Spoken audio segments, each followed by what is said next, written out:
Phone Luke Nation, back at you with another great episode. We have an amazing guest with us who currently happens to be on a speaking tour in Panama or South America, Central America. This guy's been all over the place. Finnian Kelly, he's a world-renowned keynote speaker on intentionality. I cannot wait to get into that. Retreat facilitator, one-on-one executive coach. He's been dubbed the business mystic. You know, Luke, this is the second guest who had the mystic title, if you will. We had the corporate mystic. Now we have the business mystic. This is great. He is the creator of Intentionality.com. It's a unique framework that Finnian uses to guide people to be purposeful and aligned in their beliefs, thoughts, and behaviors so they can feel more love in their lives. I tell you, Finnian, who would not want to be your customer? Yeah. First of all, welcome to the show. Welcome to the Bo and Luke Show. Thanks so much, Bo. Thanks, Luke. People who don't want to change, they're the people who don't want to be my customer. Great. It's a great answer. Yeah. Do you think that corporate mystic and business mystic are meant to be like allies, or they are meant to be competitors? I think I think they're allies. You might be connected with her on LinkedIn too. I checked. You are. It's Amy Lynn Durham. You are connected with her on LinkedIn because I was checking our mutual connections. And Amy came on the show. She works with our company too, she works with my company, doing webinars and so forth. But I definitely think that initially you're definitely aligned. Yeah, dude. How would mystics not be destined and aligned to be together? This is destiny, Bo. Yeah, absolutely. So Finnian, tell our audience a little bit about yourself beyond that bio. All right. So obviously I'm Australian, but I spend a lot of time in America because I'm a big snow skier and skiing in Aspen a lot of the time, which is amazing. And I've had a very diverse life.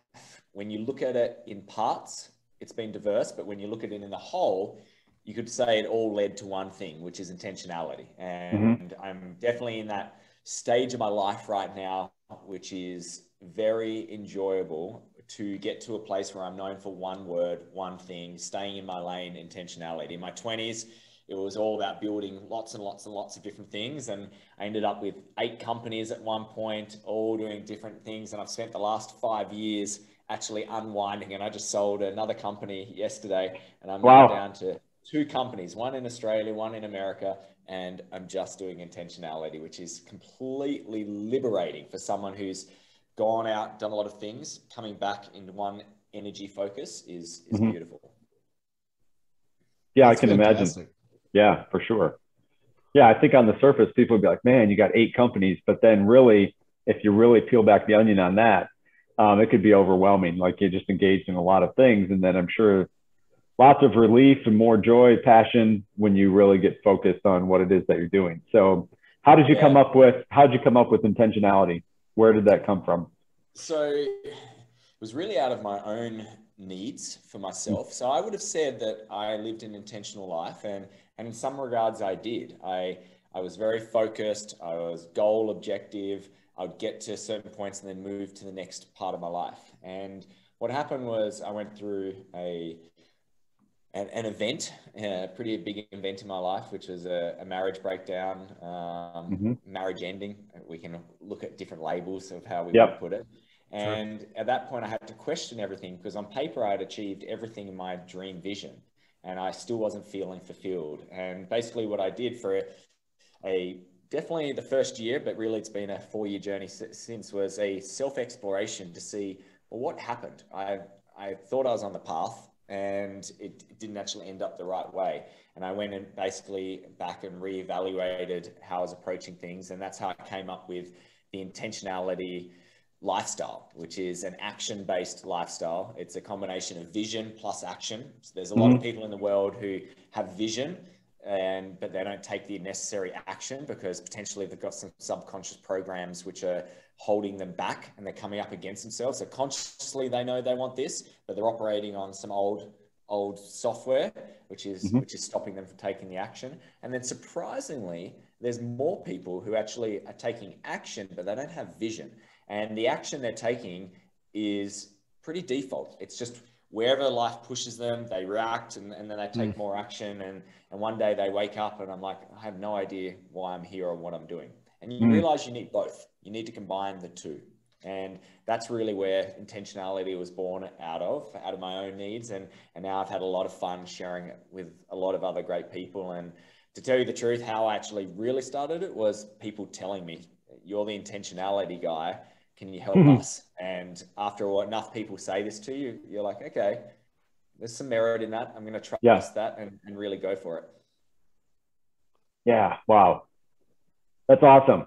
I can see, even being an entrepreneur, business person myself, where it is easy to get stuck in I mean, you explained it super well, where, you get up and it's just go, go, go, or it's action, action, action. And then you end up at a point where one day you're kind of reflecting and you're like, okay, where am I going? Right? Where is this going? You had no vision to set yourself off from the beginning. I talk a lot about myself, about values-based leadership. And when we're talking, many companies, you have vision, mission, and values. I often put the action within the values, right? You got to have the vision on where you want to go. The mission is what you're going to do to accomplish the vision. But then that values are all those actions and behaviors that are going to get you there. So I think this is a great topic. It's fantastic. And is that what you spend most of your time speaking on? It is. I speak about intentionality, and I help people basically find their path, get on their path, and stay on their path. And the most important, when you think about it, is actually staying on your path, because there's so many influences happening in our life. You can have clarity at one point, and then you go into your daily activities, and then someone influential comes into your life and you lose connection with your vision. And before you know it, suddenly you're living someone else's dream or someone else's vision. And you wake up one day and it's like, wow, I've lost myself. And that's why you've got to have these intentionality practices to keep coming back to yourself. And I talk about becoming grounded and rooted in place, so that someone can come who's very influential and you be like the trunk of a tree, and you go, great, my branches will play with you, they'll have fun, but I'm centered in my place right now. And yes, that opportunity sounds wonderful, but that opportunity is wonderful for someone with that vision. I have a different vision, and I'm able to say no to that. And that's really what intentionality is about, is coming back to yourself. And I say your path, because it is your path. It's not my path. It's not someone else's path. Everyone has their own unique path. However, there's some guiding principles that, if you follow, makes it easier to find your path and stay on it. Yeah, absolutely true. It sounds like where people get stuck in shiny object syndrome, right?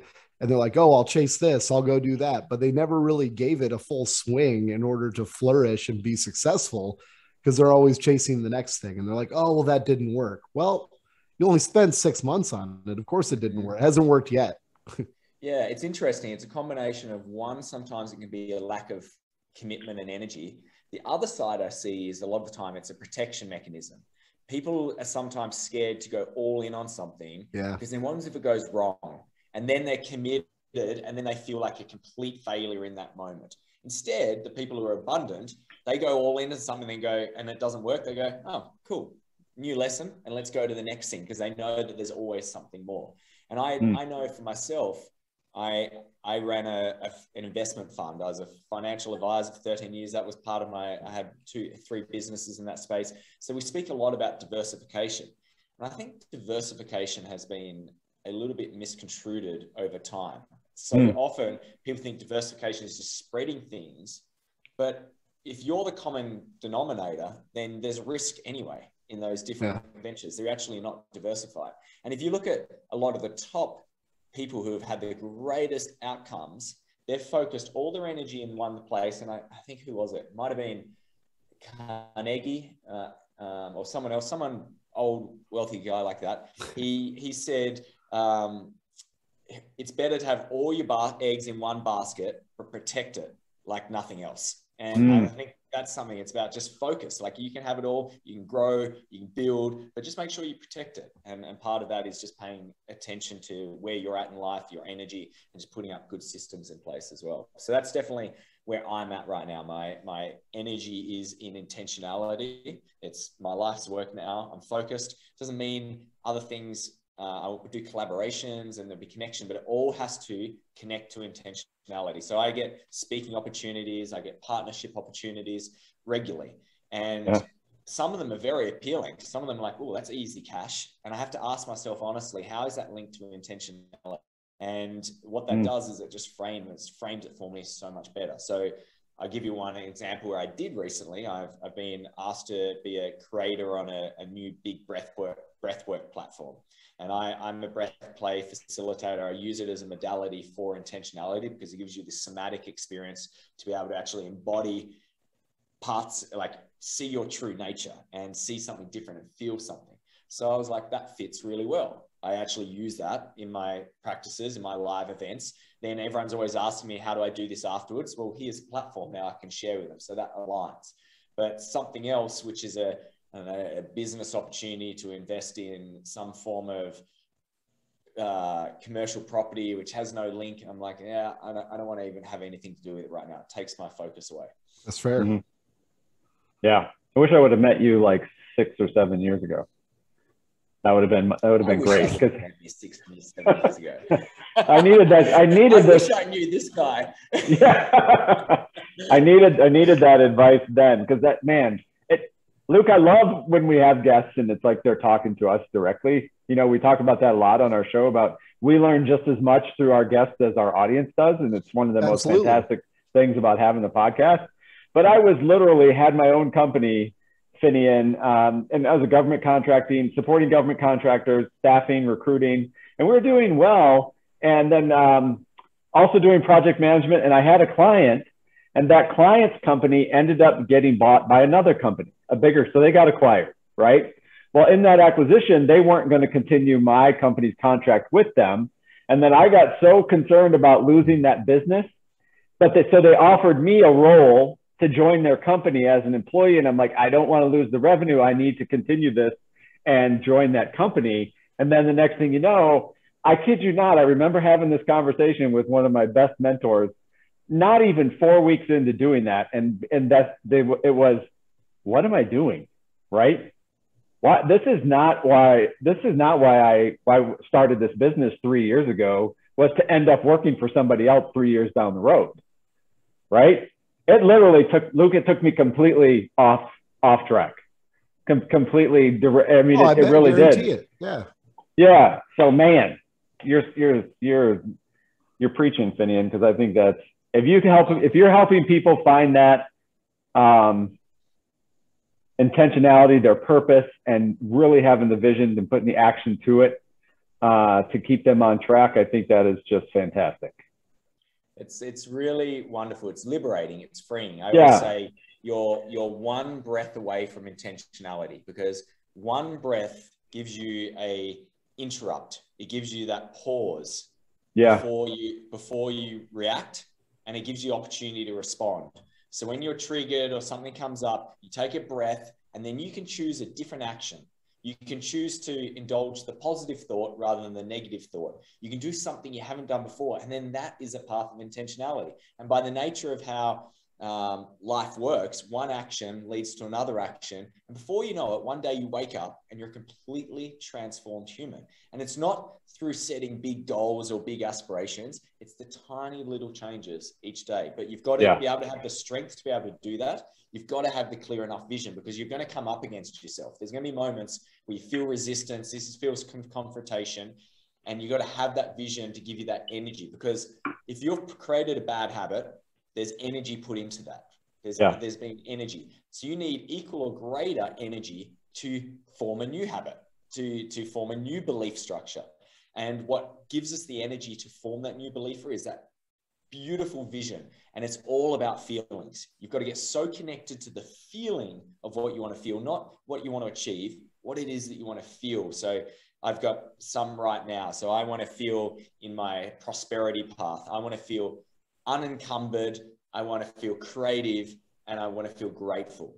So each day I'm feeling these emotions. I'm waking up in the morning, I'm meditating. And then what happens is throughout the day, when there's for example, I'm dealing with a business sale right now. Now, I do not like financial admin. It's something which it just annoys me. I get frustrated. I get frustrated about how some people will accept electronic signatures, other people want paper-based. You go down this path, and I get agitated, and I get angry. And then what happens is my procrastinator, money saboteur comes out, and I just want to push it away. But then I remember, and this is the key, I remember that doesn't work for me. And I remember, what is the emotion that I want to be feeling? Well, I want to feel unencumbered. Well, unencumbered, what would unencumbered do? Well, they wouldn't let things sit in my email box. I wouldn't delay this. They would be processing this stuff straight away so they can feel liberated and free in that unencumbered feeling. And then suddenly what happens? I do the action. What do I feel? I feel unencumbered, which then creates a belief that I could feel unencumbered in my life, that money doesn't have to be frustrating or hard. It can be really easy. And before I know it, I chip away in a new belief structure. Wow. That's good. And I'll go back to the beginning, though. It's like the challenge is, you worded it perfectly when Bo said, well, why wouldn't someone want to work with you? You go, well, they don't want to change. And that's like the most key part. And I feel like as all of us, as we grow, we reach a point of experience where we're open to change and really embracing change, and we kind of seek it out. I heard a quote. I have no idea who said it, but it's a good quote. And it's, learning is experience. Everything else is just information. And I feel so true. It is, right? So I feel like, in order to be open to the message that you're conveying to people, this logically makes sense. This is like common sense when it's coming out of your mouth, Finnian. But I feel like Luke 10 years ago was too big of a dumbass to accept any of that information or even be open to wanting to change. Do you find that a lot in folks that you talk to, that they're on the fence about change? Or talk about that a little bit? I do, unfortunately. I love you brought up that quote. So I actually did this in a webinar the other day. A lot of people say that knowledge is power, and I think it's not. I think it's useless unless you actually use it to take action. And, that's right. And we've actually, in the modern day world, we've become addicted to consumption, into knowledge, into learning, taking more of this information. But if it's not applied, you're not growing. You're not growing at all. Sometimes you actually go backwards, because what you do is you feed your intellect. Your intellect becomes such a strong part of you, and it says, well, I should know better. I can just do that. So it feeds the critic. And the critic part of you loves just to shame you and complain you, because that's what stops you from actually changing. Because we all have these two parts of us. We have the critic and we have the victim, which is effectively the ego. It's the way it controls us. So it plays off against each other. They hate each other, but that's how we get trapped by not changing. Because it's too late now. You should have known better. Look at you. You're a fool. And then the other one's, oh, poor me. I didn't know. This person didn't tell me this. And they just keeps playing off. The whole time, what are we doing? We're in the intellect. We're not taking any action. So what I really want to encourage people to do is that maybe don't read every single thing that comes your way. Don't look at everyone. Just pick a few people that you respect and who are sharing some wisdom and some experience, less preaching, more from experience, and just go, maybe I'm just going to follow some of these principles and I'm just going to apply them and just see how it goes in my life. And then that's what I always say to people, is that you don't have to take my thing as gospel. Like, it's literally just try some of this stuff and see what happens. This is what I love about breath play, is that people go, I don't believe in spirituality. I don't believe in the divine. Oh, you can't hold your breath for longer than 2 minutes. I'm like, okay, let's just come and have a breathe with me and just see what happens. And I just did this in an event on Sunday night, and I don't tell them how long we're breathing for or how long we're holding our breath for. And at the end, they're having the most mystical experience. They're connecting to the divine. They're like, what is just happening? I felt emotions I've never felt before. I'm out of my left side thinking brain into my right side feeling body. Whoa, what is happening? And then I tell them, did you just know that you held your breath for 4 minutes and 45 seconds? Wow. And you just see them. And their mind just literally just blows. They can't comprehend it because the mind is often limited. The intellect is holding them back. And then that gives them a chance. So it's like, well, what else am I believing? What else? What other belief set do I have right now which is not serving me? And this is really what it's all about, is just try these things and just see how it works for you. And the results will speak for themselves. That's what I really want to encourage people. We don't get so caught up in saying why this can't work. Why could it work? And let's see. Yeah. Wow. That's so cool. I think it's great. I think it's fantastic, because that's exactly right. I mean, if it literally, and I know people that are reading, they're reading 2-3 books a week, right? And then they, it's, oh, look at me, I've read 100 books this year. But I don't hear a lot about I took this from this book and this from that book, or this works or that doesn't work. It's just the constant consumption, which is what you said earlier, right? You're just consume. I heard one person say it long time ago, I think it was in undergrad. It's like, the more, if all you do is consume, really, the more you know, the more intellect you get, the dumber you get. Because you just start realizing all you're doing is thinking about all the stuff you really don't know. So you just want to go consume. And you end up in this death spiral, because you never take anything and actually put any action behind anything. And you've literally overwhelmed yourself with content. Mm-hmm. And it's all just about dopamine. You get a dopamine rush. You get a dopamine rush. Something, and you're like, great. And then you feel like you've actually done it. And I'm like, well, you haven't really yet. It's a great starting point. But that's where sometimes less is more. Just backing off a little bit and then having some time to apply is super important. It's interesting that people who read all these self-help books, but they always skip past the exercises. They just like, they think success is reading the book. And then like the person saying like, do not stop, do not skip to the next thing, do this. And then they go to the next one and they're like, if you haven't done the exercise, do not keep going. And those people, you know yourself, you go past them regularly. Yeah, no, you're absolutely right. So in all your travels and you're talking in different countries, have you found like any one country, the people in certain countries respond differently, or I don't know how to really ask the question, but they're just either more receptive, less receptive. I'm sure based upon their experiences growing up and so forth. Yeah, it's a great question, and I'm experiencing that right now.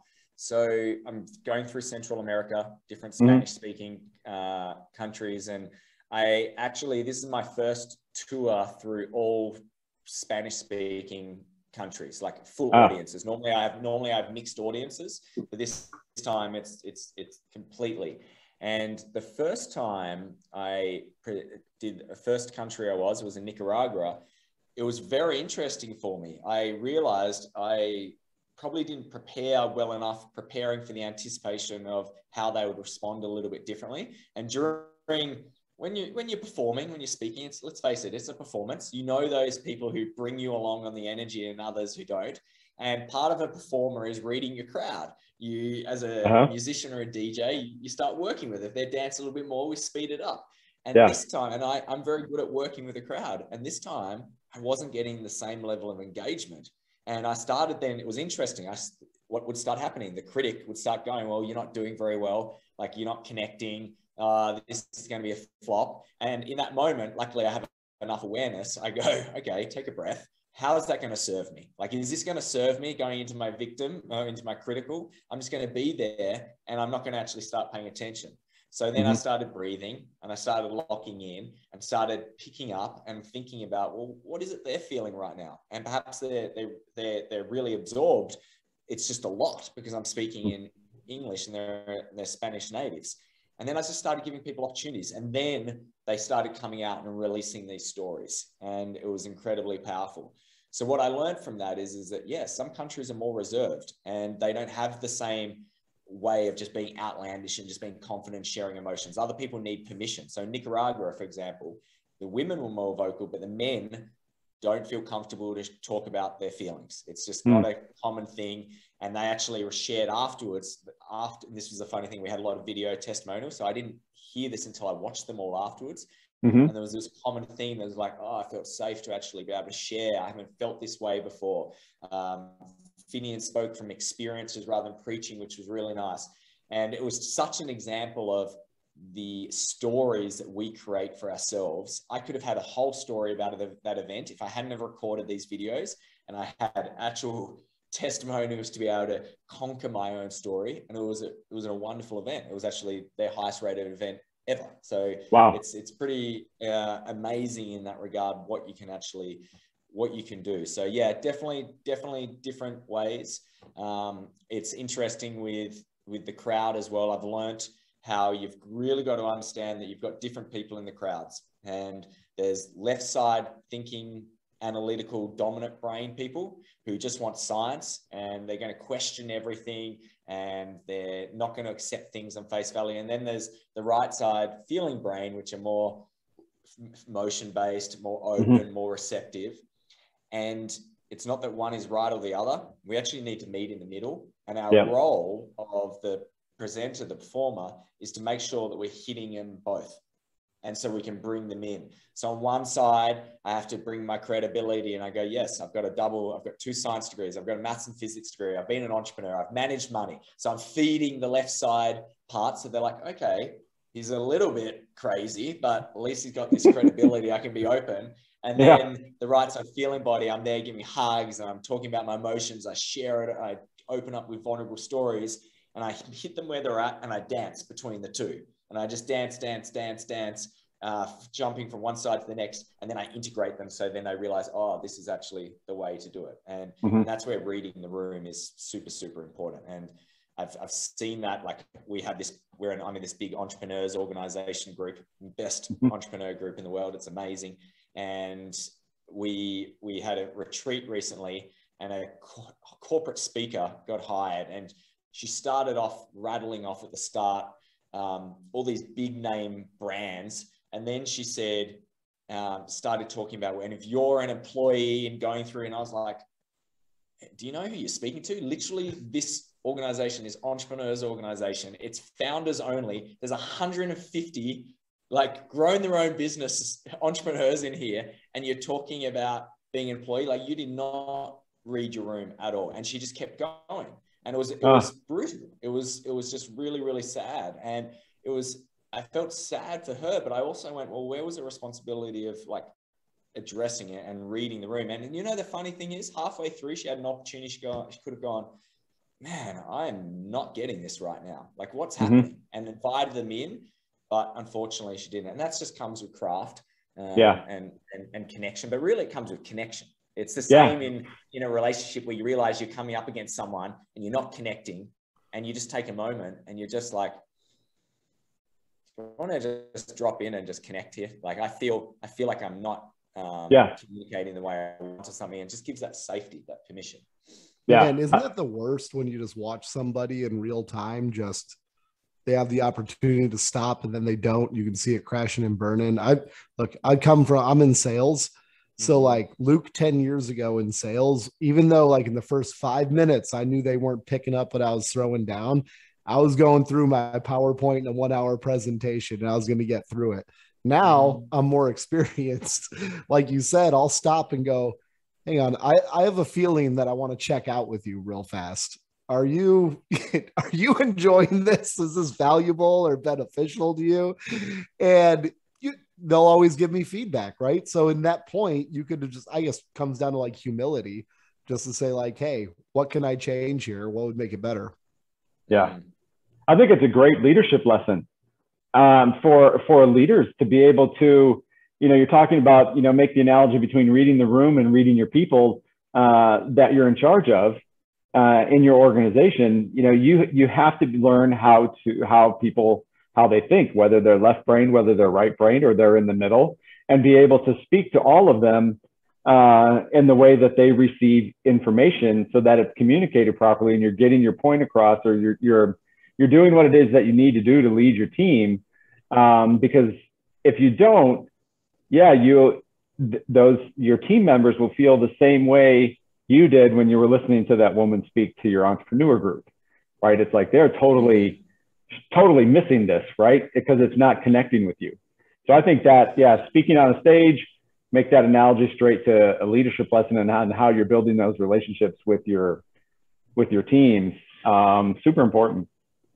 Yeah. So I coach a lot of, there's a term called visionary and integrators, which is an EOS traction term. We love EOS. Dude. So I've really started enjoying coaching visionary and integrators. Oh, you've got the traction book right in front of you. Which like is awesome. on my desk. So crazy. Awesome. You mentioned that. So great system for any entrepreneur. Highly recommend it. And I coach a lot of visionary integrator relationships, because ultimately the success of the company will be determined by that relationship. And I always describe it, this is your second most intimate relationship in your life. This is your other marriage. And we've got to treat it like this. and so often what happens is someone will say, and one person has a belief a different way. Before we know it, over time, we're just like, what is that person? What's happening with that person? And there's a disconnection. And what I make sure that people realize is we need to clarify, just because you intend it to this way, what did they actually hear? And what are they actually feeling from this? Or what are they interpreting? So I had one directly today where their situation, he was like, he wanted his integrator to check back in, create a plan that he was comfortable with to present to his team. And I just said, okay, is he aware of what he actually needs to do? And he said, yes, I feel like he does. And then I'm like, well, why is it, so he feels like he needs to create a plan and check back in with you. And he's like, I don't even know if I want it to be checked back in with you. And I was like, okay, what is it that you really want? And he's actually like, oh no, what I want is us to have a plan that we both feel confident in and we're aligned to be able to come up and present to the team so we are united no matter what, because it was going to be a bit of a potential controversial topic. So well, I said, well, that's very different. If you say a task to do this plan and present to me one that I'm comfortable with, and how's he feeling? He's like, maybe he doesn't trust me. I'm going to have to impress him. Maybe this is bigger, and it feels a little bit different. Where if you say from day one, oh, I just want us to come together and create a plan that's completely, we're united, we feel strong. That's a very loving place. Potentially you're in a love place rather than a fear place. And things change overnight.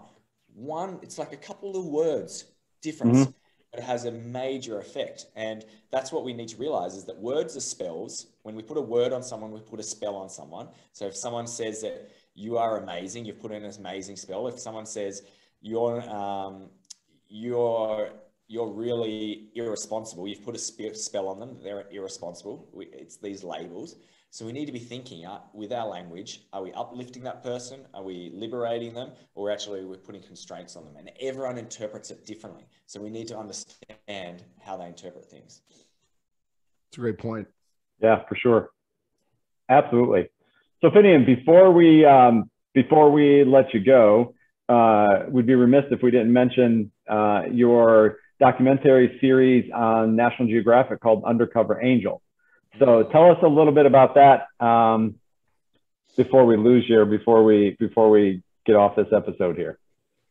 Awesome. So it was an incredible opportunity I had in my life. Luckily in life, opportunities just come your way, and sometimes you can't anticipate them. This was one of them, where I got reached out to by National Geographic saying, we've been watching you and we think you'd be a great fit for this documentary series, and I had to go through application process. And I ended up it was a series of people who have done entrepreneurs or philanthropy, and they were picked 8 benefactors from all around the world. And I was the Australian one. And then we had to go into an underprivileged community in a country that we didn't know about. And we just got put in pretty much the day before. And I went to Bulgaria. We had to find what common problems were, and then find a project that would help them, and then fund it with all our own resources. And it was remarkable. It was interesting. It was actually probably the highlight of my career at that point, or life rather than career. And it was also when my life was actually unfalling underneath me. It was collapsing underneath me. I got back from that trip feeling so elated, and then seeing the little cracks in hindsight, what was happening in my life. And I am incredibly proud of it. And I learned a great deal about the power of showing up and just showing love. It was really where I learned the power of true love. Like if you show up unconditionally and just give love, people really receive it and they respect it more than anything money can buy. And I remember that because it was a moment where I did a big release that I was funding all this project, and they didn't get the bit that I was funding all this stuff for them. And they were like, wow, this Australian's just shown up to showcase a positive light on our community. They loved that bit, and that I cared. And it was a really special moment. I've always reminded myself of that. It's just if you can show up and give and lose yourself in the service of others, as Gandhi says, it's pretty wonderful. That's fantastic. It is. It really is. Absolutely. Fantastic. So we'll have to make sure that we put up a link in the in our show notes and how people can get to the documentary and watch that, because I know I'm excited to watch it. Yeah, and just see what that was all about. I think it's really cool. Good job. Thank you. And yeah, I often look at that younger version. Just like I said, I wish my younger version had met me. I do like that younger version as well, because there was parts of me which I'm really proud that I did that. And I have to remind myself sometimes. It's like, okay, come on, show up again. Like, keep doing this. You've got to keep doing it, because you can get comfortable again. That's right. You can rest on your laurels of the past. Yeah, for sure. For sure. So, Finnian, if people want to learn more about you, if they want to engage with you, how do they find you?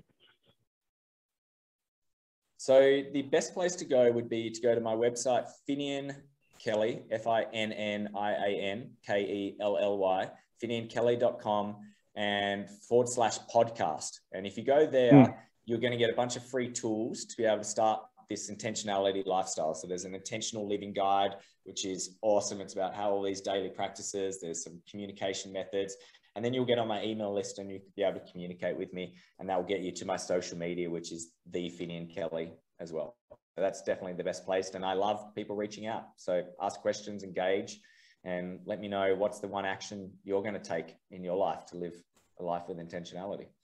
I love it. I love it. Yeah, I do too. I think it's great. I mean, we've been blessed to have you on the show. I know me personally, I'm sure Luke feels the same way, but our audience should be just entrenched in everything that you're saying. So we really appreciate it. Luke, any parting thoughts? Just, Finnian, thanks so much for joining and sharing this wisdom with everybody. It's truly inspirational. Folks, I hope you reach out to Finnian, check him out online, listen to the episode. These are some great lessons. So yeah, great gratitude, Finnian. Thank you so much. You both have beautiful energy fields, and I really enjoy this conversation. It's a thank you. Activity. Thank you. So thank you. There's a gloomy day here today, and I feel uplifted. Thank you. Awesome. Yeah, we appreciate that. Bo and Luke Nation, until next time, that's a wrap.